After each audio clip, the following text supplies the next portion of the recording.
You've chosen Cape Cod for your wedding. Choose a photographer with local knowledge. PictureTheCape.com. We offer affordable packages, classic Cape Cod styling, and a no-stress wedding day experience. For your wedding photos, make it PictureTheCape.com. We're about 3 miles off Chatham right now aboard the research vessel Ocearch, where scientists are engaged in a month-long mission to learn more about the behavior of white sharks. For about 2 weeks, the ship held a frustrating vigil off Monomoy Island, occasionally spotting sharks or detecting signals from tagged animals, but never getting them close enough to capture.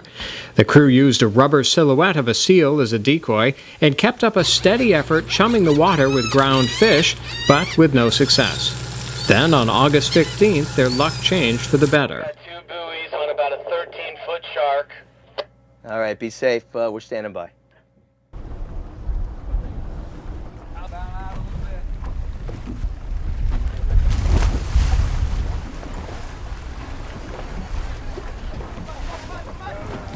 The shark was more than 12 feet long, weighing more than 1,400 pounds, and researchers named her Betsy. The very first diesel engine ever made by Caterpillar was named Betsy. So this is Betsy, and she is our first shark off Cape Cod in 2013 and will be the first shark in our new digital education hub. Then, late in the afternoon of August 20th, crews captured, tagged, and released a second shark, a 2,300-pound female they dubbed Catherine. But even before these 2 sharks were captured, researchers were gaining insight that informs a discussion about public safety. When it comes to public safety, the more information we have about the behavioral patterns of these sharks, the better equipped we're going to be to give the beach managers. So a good example of that is what we're getting specifically from the acoustic tags. The acoustic tags themselves give us nice residency information. It tells us where the sharks spend a lot of their time, most of their time when they're on the Cape Cod. So some of our preliminary results indicates that the area basically from Chatham Inlet south, where we are right now, is where the sharks want to be, those resident sharks. But we're also learning that a lot of the sharks that stop by here keep going.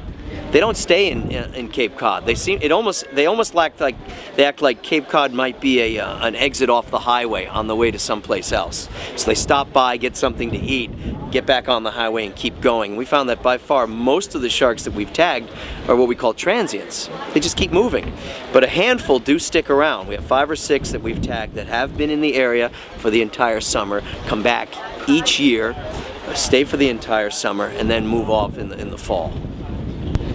Well, the fact that they're being incredibly picky tells me that they don't just approach and eat anything that's out there. I mean, which probably makes swimmers feel a lot better too, because they're very cautious animals. They're very wary. They seem to be boat shy in our case, and they don't just eat anything that's thrown to them. So they're much more wilder than white sharks are in other parts of the world. This mission will be shedding a lot of light on the behavior of white sharks, but many questions are yet to be answered about this elusive species. Reporting for the Cape Cod Chronicle aboard the vessel Ocearch, I'm Alan Pollack.